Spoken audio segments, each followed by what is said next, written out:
राजस्थान में चुनावों की तारीखों का ऐलान हो गया है, लेकिन आम आदमी पार्टी ने अब तक उम्मीदवारों का ऐलान नहीं किया है। इसके पीछे क्या रणनीति और वजह है, हमारे साथ बातचीत करने के लिए जुड़ गए हैं विनय कुमार मिश्रा, जो कि राजस्थान में आम आदमी पार्टी के प्रभारी हैं। क्या वजह है?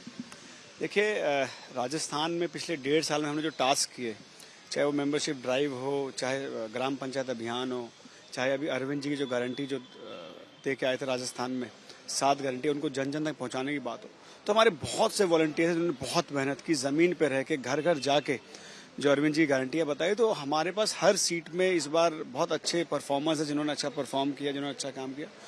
तो हमने उसमें एक बृहद चर्चा करके, डिटेल डिस्कशन करके लिस्ट हमने पीएसी को दे दी है, और मुझे लगता है कि पीएसी भी इस पर मंत्रणा करके बहुत जल्द दे देगा। पीछे प्रतिपक्ष था, इस वजह से मुझे लगता है कि वो लिस्ट नहीं आ पाई, और अब प्रतिपक्ष खत्म, नवरात्रि शुरू हो गए, तो मुझे लगता है कि अगले कुछ ही दिनों में लिस्ट आम आदमी पार्टी की भी आ जाएगी। क्योंकि अब तक कांग्रेस ने भी उम्मीदवारों का ऐलान नहीं किया है, तो इसलिए ऐसा लग रहा है कि क्या इंडिया गठबंधन की तस्वीर तो देखने नहीं मिलेगी इस चुनाव में? कहीं कोई अंदरूनी बातचीत तो नहीं चल रही है आप लोगों की कि आम आदमी पार्टी और कांग्रेस एक साथ आके खड़े हो जाएं? देखिए, इंडिया गठबंधन लोकसभा के लिए हुआ था।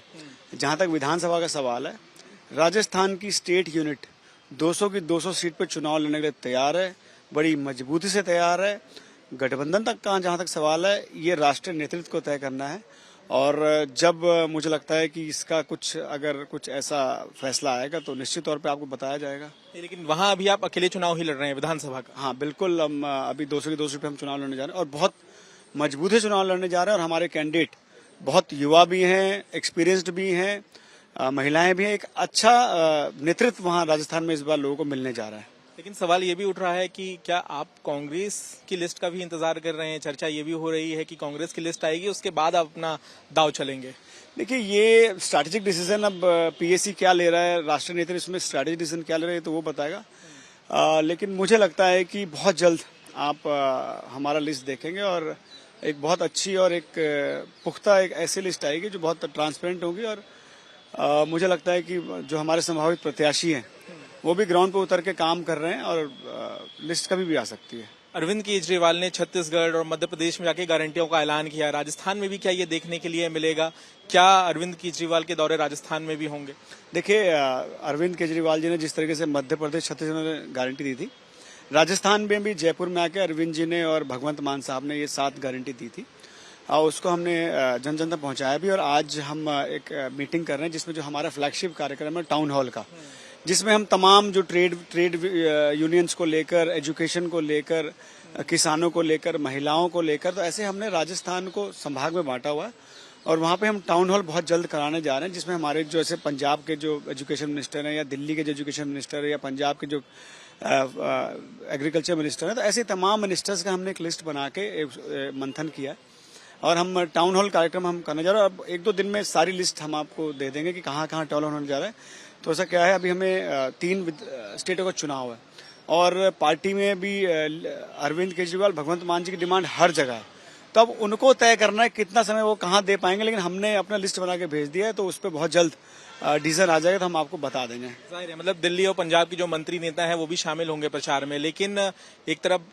कांग्रेस है जिसकी सत्ता है वहां पर, दूसरी तरफ भारतीय जनता पार्टी है जो सत्ता चला चुकी है राजस्थान में, आम आदमी पार्टी नई पार्टी है वहां पर जिसने अभी तक एक भी सीट वहां नहीं जीती है।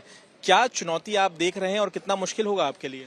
देखिए, चुनौती हमारे लिए नहीं है, चुनौती है कांग्रेस और बीजेपी के लिए है कि आज उनके सांसदों को उन्होंने टिकट दे दिया। आज देखिए कितना कार्यकर्ताओं का टोटा है बीजेपी में कि उनको सांसदों को चुनाव लड़ाना पड़ रहा है, और सांसदों को क्षेत्र में घुसने नहीं दिया जा रहा है। लोग वहां, जनता उनसे पूछ रही है कि आप 5-10 साल से आप सांसद हो, आप कहाँ थे? कांग्रेस में भी कमोबेश यही हाल है, आपस में इतना झगड़ा है वहाँ। कोई 40 करोड़ का कह रहा है कि 40 करोड़ टिकट बिक गई, कोई कह रहा है कि जो है मैं बुढ़ा हो गया टिकट मांगते मांगते। तो चुनौती है उन पार्टी में, हमारे लिए कोई चुनौती नहीं, हम अपना चुनाव लड़ने जा रहे हैं, और निश्चित तौर पे जो हमने 1.5 साल में काम किया है, और पंजाब सरकार आने के बाद आम आदमी पार्टी एक मजबूत चुनौती के रूप में वहाँ उभरी है, और आज दोनों पार्टियों को, चाहे वो कांग्रेस हो चाहे बीजेपी को, आज आम आदमी पार्टी से डर लग रहा है, और इसी वजह से मुझे लग रहा है आज उनकी लिस्ट में डिले हो रहा है। बहुत बहुत धन्यवाद। तो यहाँ पे विनय कुमार मिश्रा आम आदमी पार्टी की तरफ से अपना पक्ष रखते हुए वो ये भी कह रहे हैं कि कांग्रेस की जो लिस्ट नहीं आ रही है उम्मीदवारों की, उसके पीछे वजह है आम आदमी पार्टी, लेकिन रणनीति पूरी तैयार है। इंतजार है उम्मीदवारों के ऐलान का, और देखना होगा कि किस अंदाज में आम आदमी पार्टी की तरफ से राजस्थान में वोट मांगे जाएंगे। कैमरामैन प्रदीप गुप्ता के साथ पंकज जैन, दिल्ली, आज तक।